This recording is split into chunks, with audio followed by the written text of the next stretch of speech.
Je suis la 5e génération sur cette ferme. C'est plutôt l'exploitation de ma grand-mère, elle est née ici.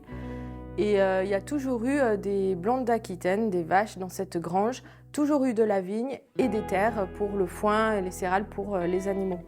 Donc cette exploitation n'a pas trop bougé jusque-là, jusqu'à mon arrivée où quand j'ai voulu reprendre l'exploitation, je me suis dit pas continuer les blondes d'Aquitaine.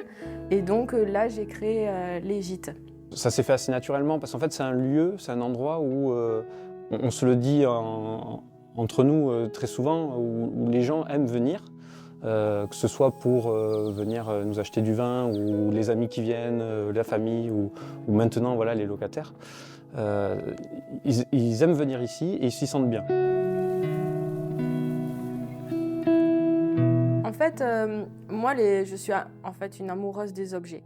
Je ne peux pas jeter. Je trouve que c'est quand même du vrai gâchis et pour moi, il y a toujours une histoire derrière un objet. L'idée, c'est de proposer aux personnes qui viennent, à nos locataires, quelque chose d'authentique, de simple et dans des valeurs de partage aussi.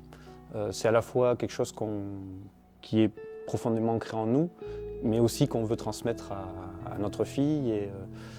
Et donc le cadre s'y prête déjà à la base très bien. Nous sommes déjà sur une ferme, donc je voulais vraiment pas cacher ce côté ferme.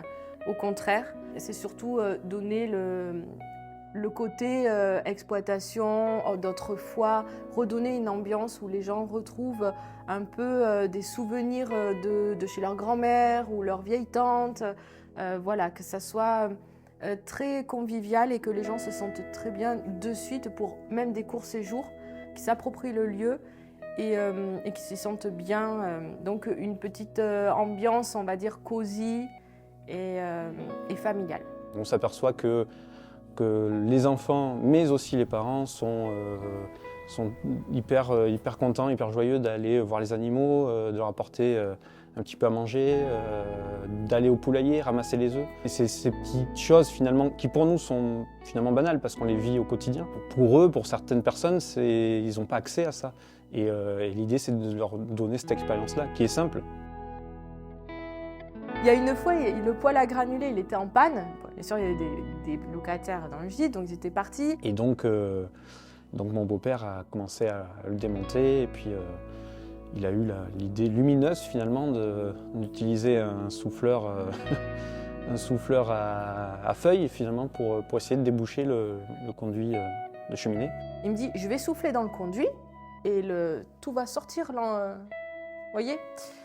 Je dis oui si tu crois. Moi j'étais trop stressée parce que dans les 2 heures il y avait les locataires, pas de chauffage.